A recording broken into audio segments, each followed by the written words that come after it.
I stood at the entrance of the Grand Riverside Ballroom, my hands trembling as I stared down at the name tag pinned to my lavender dress.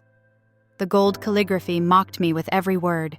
The old lady who's paying for everything. My heart dropped straight to the floor. All around me, guests were laughing and chatting, holding champagne glasses that I had paid for. The crystal chandeliers above, I had paid for those too. The ice sculpture shaped like two intertwined hearts, the 12-piece band playing jazz in the corner, the towers of shrimp and lobster on the buffet tables. My money had made all of this possible. And this was how my granddaughter Zara thanked me? I looked up and caught Zara's eye across the room. She was stunning in her white mermaid gown, her natural hair swept up in an elegant twist. For just a moment, our eyes met. Then she turned away quickly, whispering something to her mother, my daughter Brittany. Brittany glanced at me, saw the name tag, and actually smiled. My own daughter smiled. That's when I knew this wasn't an accident. This wasn't some wedding planner's terrible joke. This was intentional. This was cruelty. I pressed my hand against my chest, feeling my late husband Raymond's locket beneath my dress. "Ray," I whispered under my breath, "you tried to warn me." Then I straightened my spine, lifted my chin, and walked into that ballroom like the queen I was, because I had something they didn't know about. Something Raymond had put in his will 20 years ago, just in case our children ever treated me this way. And tonight, during the toast, everyone was going to find out. Before we continue, shout out to Jasmine Mitchell from Detroit. We appreciate the love you show by commenting and sharing. Let me take you back to the beginning, so you understand how I got here. My name is Evelyn Brooks, and I'm 72 years old. I've been a widow for 5 years now, ever since my Raymond passed from a heart attack. We were married for 47 beautiful years. Raymond worked as a regional manager for a supply company, and I was a school secretary for 30 years. We weren't rich, but we were comfortable. We saved every penny we could. More importantly, we were smart. Raymond had invested in real estate back in the 1980s when nobody was paying attention to certain neighborhoods. When those neighborhoods came back up, our properties were worth 10 times what we paid. We also had life insurance policies, retirement accounts, and stocks that Raymond had carefully chosen over the years. When Raymond died, he left me everything. The house, the investments, the properties, all of it. We had 2 children, my daughter Brittany, who's 50 years old, and my son Darnell, who's 48. I thought I had raised them right. Raymond and I had taken them to church every Sunday at New Hope Baptist. We'd taught them about hard work, respect, and family loyalty. We'd sent them both to college, paid off their student loans, and helped them buy their first homes. But somewhere along the way, something changed. After Raymond died, Brittany started calling me more often. At first, I was grateful. I was lonely in that big house, and I thought my daughter was just checking on me. We'd talk about her job as a marketing director, about her daughter Zara, who was in college, about the weather. Then the requests started. "Mom, my car broke down. Could you help me out with the repairs? Just $2,000. Mom, Zara's tuition went up. Could you cover the difference? It's only $8,000 this semester. Mom, my roof is leaking. The contractor says it'll cost $15,000 to fix." I said yes every time. What else would a mother do? Darnell was quieter about it. He'd come by for Sunday dinner. I still cooked a big meal after church, just like I always had, and he'd mentioned that his business was struggling. He owned a barber shop on the south side, and I was proud of him for that. So when he said he needed $20,000 to keep the doors open, I wrote the check without hesitation. This went on for 3 years. Then, about 2 years ago, Zara got engaged to a young man named Isaiah. He seemed nice enough, worked in IT, came from a good family, respectful. I was happy for them. "Grandma," Zara said to me one Sunday after church, "Isaiah and I want to have our dream wedding, but it's expensive, and Mom says she can't help much right now. Would you consider helping us?" I looked at my granddaughter's hopeful face. She was my first grandchild, the light of my life. I had rocked her to sleep as a baby, taught her to braid hair, taken her shopping for her first prom dress. "How much do you need, baby?" I asked. "Well, the venue we want costs $30,000 just for the space. Then there's catering, flowers, the dress, the photographer." She showed me a list on her phone. The total came to $120,000. I almost choked on my sweet tea. "Zara, honey, that's more than some people make in 2 years," I said gently. "Maybe you could scale it back a little?" Her face fell. "But Grandma, this is my special day. Don't you want me to be happy?" That phrase, "Don't you want me to be happy?" became a weapon my family used against me over and over. Brittany called me that same evening. "Mom, Zara's really upset. This wedding means everything to her. You have the money. Daddy left you so much. Why are you being stingy?" Stingy? I had given this woman over $100,000 in the past 3 years alone. "I'm not being stingy," I said, keeping my voice calm. "I'm being practical. That's too much money for one day. You know what? Never mind. We'll figure it out ourselves." She hung up on me. For 2 weeks, nobody called me. Not Brittany, not Zara, not even Darnell. I sat in my house alone, missing my Raymond more than ever. I went to church by myself. I cooked Sunday dinner and ate it alone. Then Brittany showed up at my door with red eyes. "Mom, I'm sorry," she said. "We were wrong to pressure you.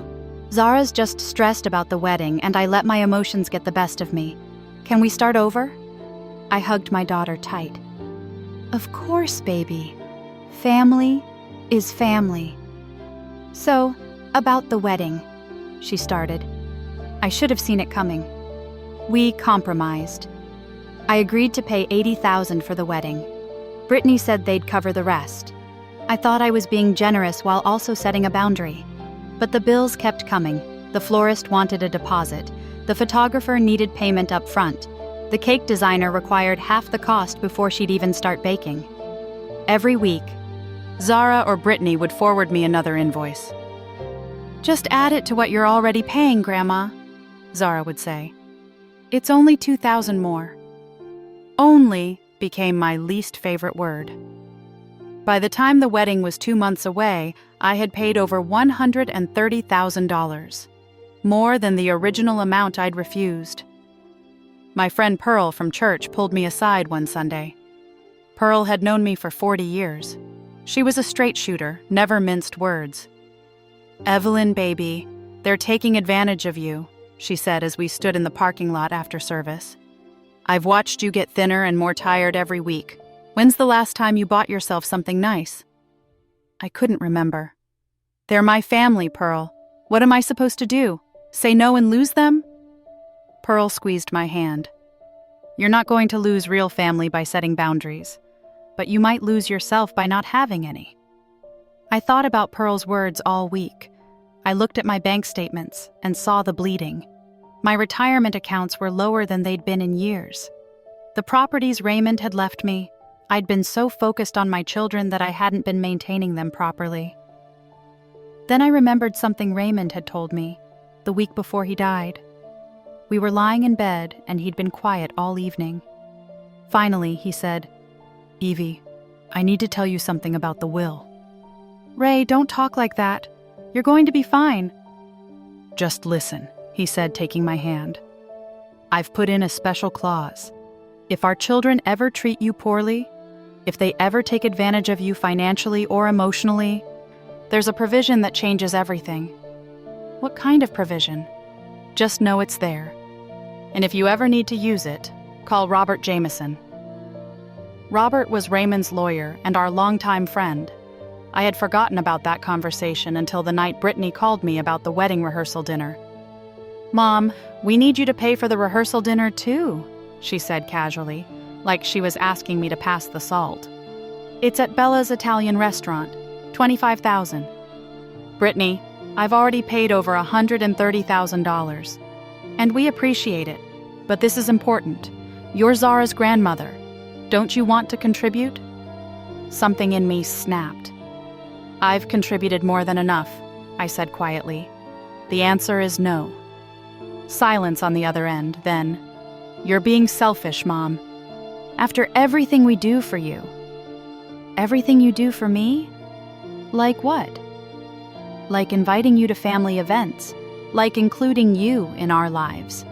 If you're going to act like this, maybe we need to reconsider your role in this family. She hung up. I sat there with the phone in my hand, shaking. 48 years I had raised that girl. I had walked her to her first day of school. I had stayed up with her when she was sick. I had celebrated every accomplishment and comforted every heartbreak. And now I was being threatened with exclusion because I wouldn't bankrupt myself for a party? I called Robert Jameson the next morning. "Evelyn," he said warmly, "I've been wondering when you'd call. Raymond told me you might need to use the clause someday. He hoped you'd never have to, but he wanted to protect you." "What exactly does the clause say, Robert?" "Let me read it to you." I heard papers rustling. "Any descendant of Raymond Marcus Brooks who treats his wife, Evelyn Brooks, with financial exploitation, emotional manipulation, or disrespect shall forfeit their inheritance and any future financial benefits from the estate. The determination of such treatment shall be at Mrs. Brooks's sole discretion. Any forfeited inheritance shall be donated to New Hope Baptist Church and the Southside Youth Education Fund." My breath caught. "All of it?" "All of it," Robert confirmed. "Raymond was very clear. He worked too hard for his money to have it wasted on ungrateful children.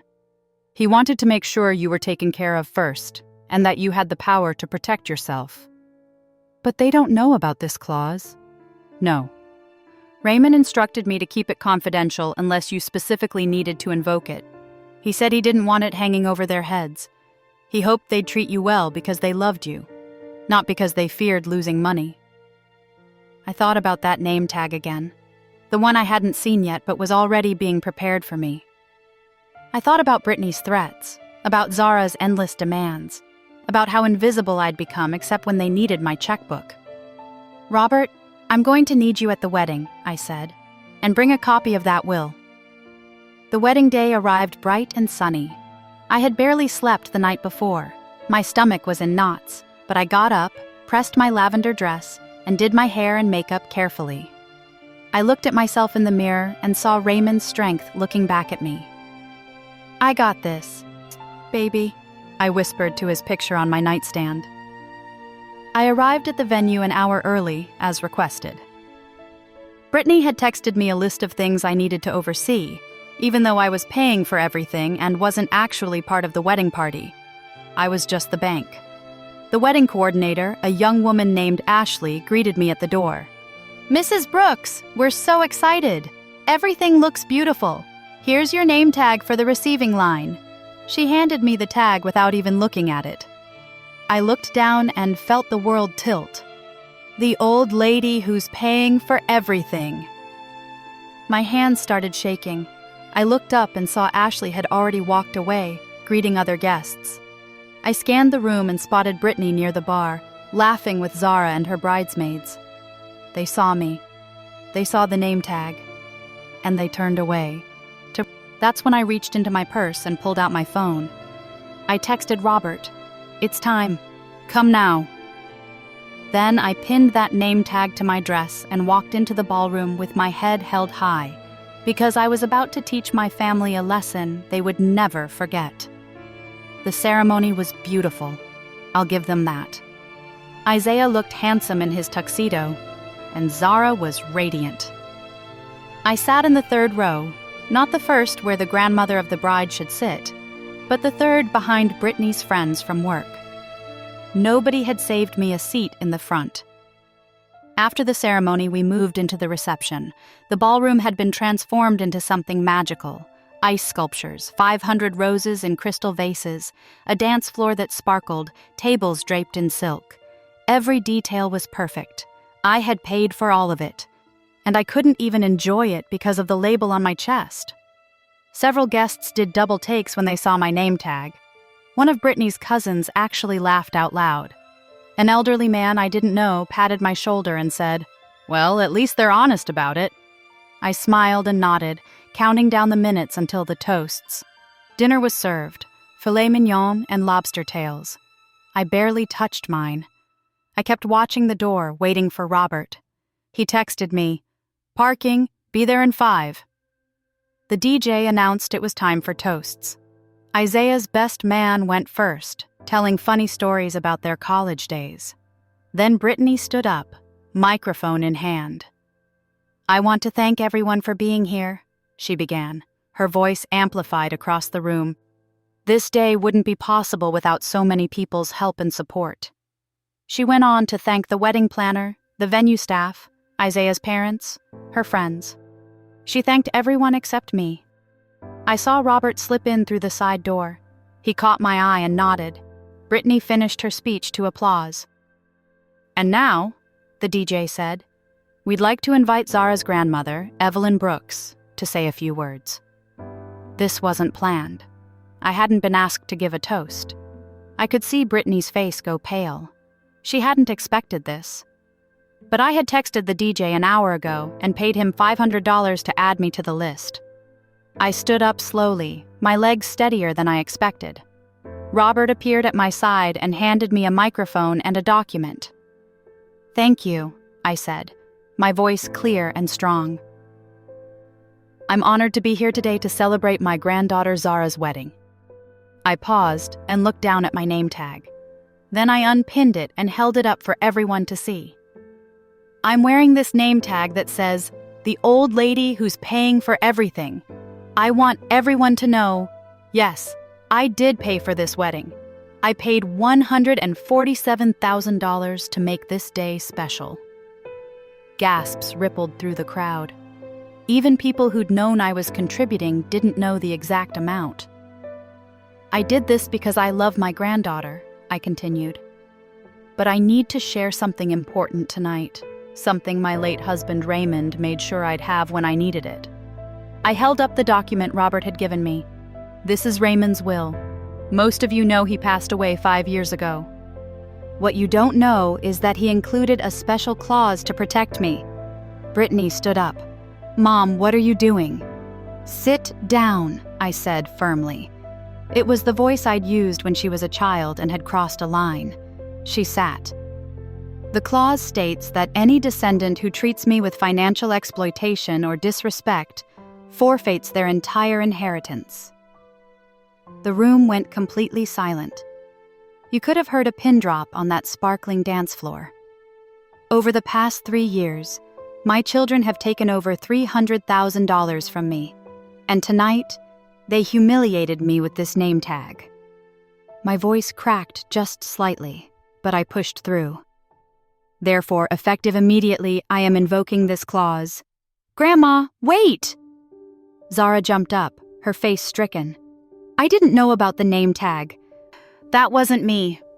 I looked at my granddaughter, and for the first time that night, I saw real fear in her eyes.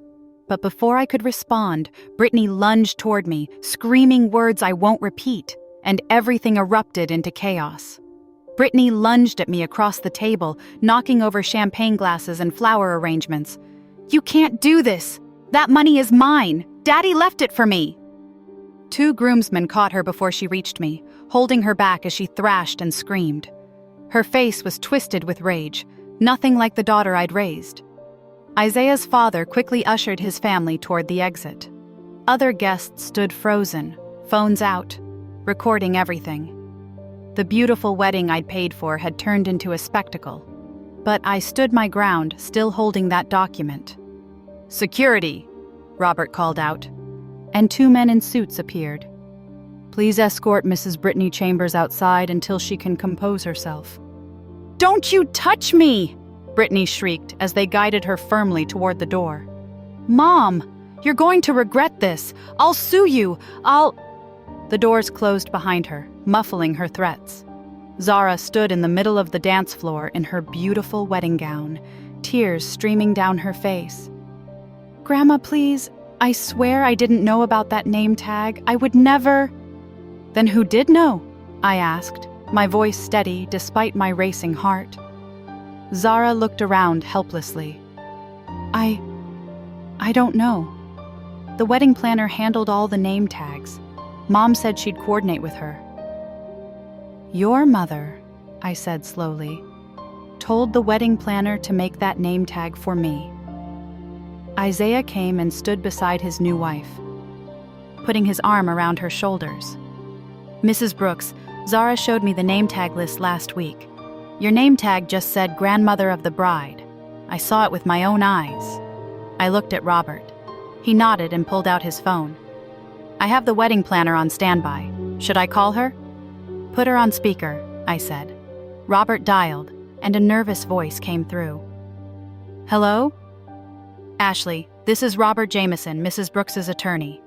I need you to tell everyone here who gave you the final instructions for Mrs. Evelyn Brooks's name tag. A long pause.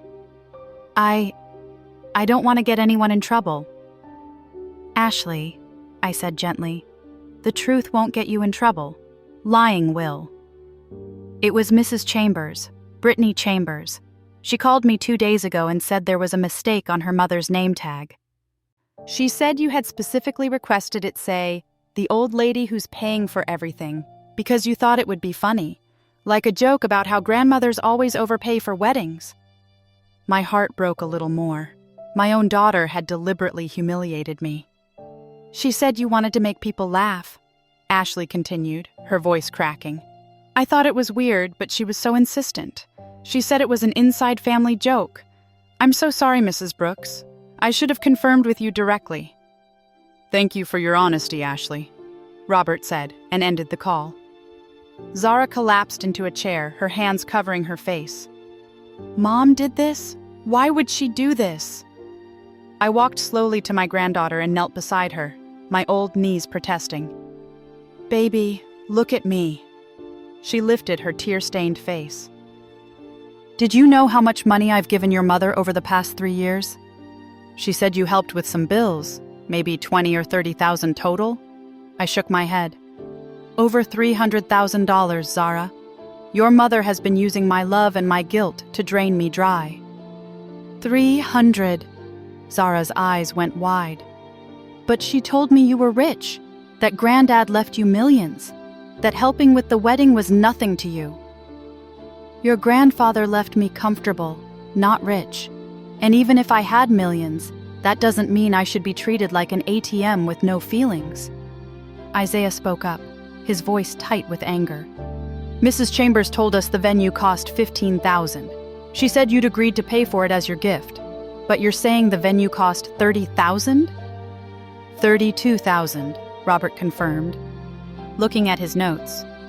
Mrs. Brooks paid the venue directly. So where did the other $17,000 go? Isaiah looked sick. I stood up, my knees aching. Your mother-in-law has been pocketing the difference. I paid vendors directly when I could, but she handled most of the coordination. She'd tell me one price and tell you another, keeping the difference. A woman in the crowd stood up. I recognized her, Carmen Rodriguez, one of Brittany's friends from her marketing firm. Mrs. Brooks, I need to say something. All eyes turned to her. Brittany has been bragging at work about how she's getting her inheritance early. She said she'd found a way to get money from you without waiting for you to die. She laughed about it. Carmen's voice shook with emotion. I told her it was wrong, but she said you'd never notice because you were getting senile. Senile, I repeated, the word like poison in my mouth. I'm sorry, Carmen whispered. I should have told someone. Darnell suddenly pushed through the crowd. I hadn't even seen him arrive. My son's face was gray with shock. Mama, he said, I didn't know. I swear to God, I didn't know what Brittany was doing. But you knew what you were doing, I said quietly. $20,000 for your barbershop, then $15,000 more 6 months later, then another $10,000 last Christmas. He hung his head. The shop was struggling. I was embarrassed. I didn't want to admit I was failing. Is the shop still struggling? No, he admitted. It turned around 8 months ago. I've been profitable for a while now. I got used to asking, and you always said yes. I said yes because I'm your mother and I love you, not because I'm a bank. I know. Tears rolled down his face. I'm sorry, Mama. I'm so sorry. I turned back to the crowd, to all these people dressed in their finest, eating food I'd paid for, drinking wine I'd provided. I want everyone here to understand something. I didn't come here tonight to ruin a wedding. I came here to celebrate my granddaughter. But when I walked in wearing that name tag, when I saw my own daughter smile at my humiliation, I knew my late husband had been right to protect me. I held up the will again. Raymond put this clause in his will because he knew people could change. He knew that grief and greed could make family members forget love. He hoped I'd never need to use it. But he made sure I had it. Just in case. Robert stepped forward. Mrs. Brooks has the legal right to invoke this clause. However, she has the discretion to decide who it applies to.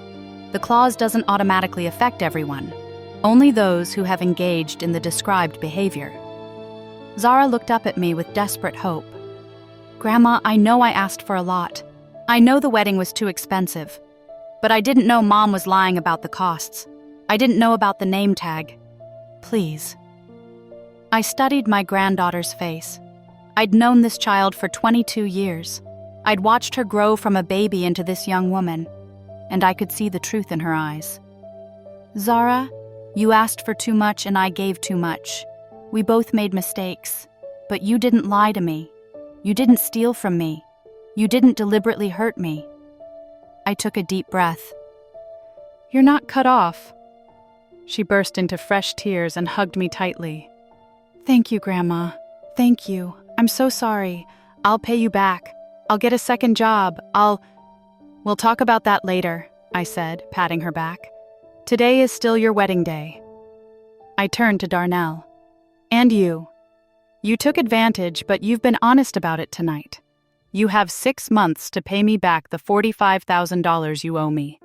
If you do that, we can rebuild our relationship. I will, he promised. Every penny, with interest. I don't want interest. I want respect.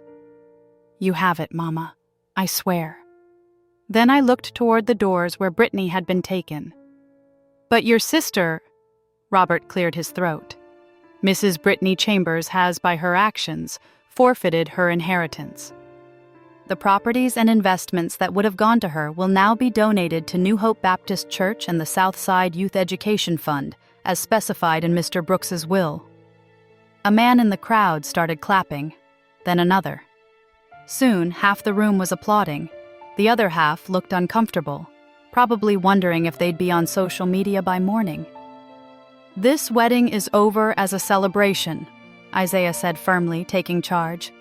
But Zara and I would like to invite those who want to stay to witness us commit to being better than this. To building a marriage based on honesty, not manipulation. To treating family with respect, not exploitation. It was a powerful moment. About half the guests left. The others stayed, and the DJ played softer music. Zara and Isaiah had their first dance, and it was actually beautiful and real, not the performance it would have been before. I sat down at a table with Robert, Pearl, and Carmen, who'd come over to apologize again. You did the right thing, Pearl said, squeezing my hand. Raymond would be proud. I just wish it hadn't come to this. Sometimes people need to lose everything to realize what they had, Robert said. Brittany may come around eventually, or she may not. But either way, you're protected now. We sat there while the party continued in a quieter, more subdued way. Darnell came over and asked if he could sit with us. I nodded, and he pulled up a chair. Mama, can I say something? Go ahead. After Daddy died, I think we all handled our grief wrong. Brittany especially. She idolized Daddy, and when he was gone, she got angry. At the world, at God, at everything. And somehow that anger turned into entitlement. He rubbed his face. That doesn't excuse what she did, but I think that's where it started. I'd thought about this too. Brittany had been Raymond's little girl. She'd taken his death harder than any of us. Grief doesn't give you permission to hurt people, I said. Especially people who love you. I know. I wanted you to know I see it now, and I'm going to do better. 3 days later, I sat in Robert's office for a formal meeting. Brittany had been served with legal papers explaining that she'd forfeited her inheritance. She'd called me 17 times. I hadn't answered. But she'd also requested this meeting through Robert. When she walked in, she looked terrible. Her eyes were swollen from crying, her hair unwashed, her clothes rumpled. Nothing like the polished marketing executive I knew. "Mom," she started, but I held up my hand. "I need to say something first. When you were 7 years old, you fell off your bike and broke your arm. Do you remember that?" She nodded, confused. "Your father was at work, and I was the only one home. You were in so much pain, screaming and crying. I picked you up, put you in the car, and drove you to the emergency room. I held your hand while they set your arm. I stayed up with you all night because you couldn't sleep. The next morning, you looked at me and said, 'Mama, you're my hero.'" Tears streamed down Brittany's face. "I need you to understand that I am still that same woman. I am still your mother. I still love you. But I will not let you abuse that love anymore." "I know," she whispered. "I've been horrible. After Daddy died, I was so angry. And then I got used to the money, and I couldn't stop. It became like an addiction. I kept telling myself you had plenty, that you didn't mind, that I deserved it because I was grieving. And the name tag?" She covered her face with her hands. "I don't know what I was thinking. I was angry that Zara had told you about the venue cost. I felt like you were going to say no to everything, and I panicked. I thought if I humiliated you, you'd want to prove you weren't just an old lady with money. You'd want to show everyone how generous you were." She looked up at me. "It's insane. I know it's insane. I need help, Mom. Real help." Robert slid a paper across the table. "Mrs. Brooks is willing to pay for therapy for you. 6 months of sessions with Dr. Patricia Monroe, a therapist who specializes in grief counseling and family dynamics." Brittany looked at the paper, then at me. "After everything I've done, you'd still help me?" "I'm your mother," I said simply. "But the inheritance is gone, Brittany. That's not changing. The properties, the money your father left for you, it's going to the church and the education fund. That's final." "I understand." Her voice was barely audible. "And you're going to pay me back. Not all of it, because I know you don't have that much. But you're going to create a payment plan with Robert and stick to it. 10% of your salary every month until you've paid back at least $50,000. I will. I promise. And you're going to apologize to Zara. Really apologize, not just say words. You hurt her wedding day. You made her feel guilty for my choices. You lied to her about costs and pocketed the difference." Brittany's face crumpled. "I stole from my own daughter's wedding. What kind of person does that?" "A person who needs help," I said. "So get help, do the work. Maybe someday we can rebuild our relationship. But it won't be the same, Brittany. Trust, once broken, is hard to repair." She nodded and stood to leave. At the door, she turned back. "Mom? Thank you for not giving up on me completely." After she left, I sat with Robert in silence for a moment. "How do you feel?" he asked. "Sad, relieved, angry, grateful." I laughed softly. "Raymond knew, didn't he? He saw this possibility. Raymond loved his children, but he loved you more. He told me once that if he died first, he was afraid they'd see you as an inheritance rather than a person. He wanted to make sure you had the power to protect yourself." I touched the locket around my neck. "He's still taking care of me." 6 months passed. Darnell paid me back in full, ahead of schedule. His barbershop was thriving, and he'd learned to manage money better. We had Sunday dinner together every week, just the two of us, rebuilding slowly. Brittany went to therapy religiously. She'd paid back $12,000 so far and sent me cards every month, not asking for anything, just telling me about her progress.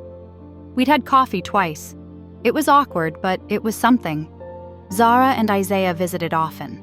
They'd gotten second jobs and insisted on paying me back a little each month, even though I'd told them they didn't have to. "We want to," Zara said.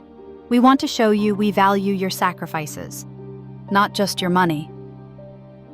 Pearl and I took a trip to Savannah with the ladies from church. I used some of Raymond's money on myself for the first time in years, a beautiful week of good food, historic tours, and laughter with friends. The Southside Youth Education Fund sent me a letter thanking me for the donation that came from Brittany's forfeited inheritance. They were able to send 15 kids to college who couldn't have afforded it otherwise. Raymond would have loved that. I still missed my husband every day. But I could feel him in the choices I'd made, in the strength I'd found, in the boundaries I'd set. He'd given me one last gift, the power to demand respect, even in my grief and loneliness. One Sunday after church, Pastor Williams asked me to stand up. "I want to recognize Sister Evelyn Brooks," he announced to the congregation. "Many of you heard about what happened at her granddaughter's wedding. Sister Evelyn showed us all what it means to love family while also loving yourself. She showed us that boundaries aren't selfish, they're necessary. And she showed us that even in our darkest moments, we can find the strength to stand up for ourselves." The church erupted in applause. I saw Darnell in the third row, clapping hard, tears in his eyes. Zara and Isaiah were there too, on their feet, cheering. Brittany wasn't there. She wasn't ready yet. But someday, maybe she would be. After the service, a young woman approached me. "Mrs. Brooks, my name is Shanice. My grandmother is going through something similar with her kids. Could I talk to you about it?" And just like that, I realized my story wasn't just about me anymore. It was about every parent, every grandparent who'd ever been taken advantage of by the people they loved most. "Of course, baby," I said. "Let's talk." As I sat with Shanice in the church fellowship hall, sharing my story and listening to hers, I felt Raymond's presence like a warm hand on my shoulder. I had survived the betrayal. I had set boundaries. I had protected myself and taught my family a lesson they desperately needed to learn. And most importantly, I had remembered that loving others should never mean losing myself. That night, I went home to my quiet house and made Raymond's favorite meal, smothered pork chops, collard greens, and cornbread. I set the table for one, but I didn't feel alone. I had my dignity back. I had my strength. I had my peace. And nobody could put a price tag on that. Thanks for listening. Don't forget to subscribe and feel free to share your story in the comments. Your voice matters.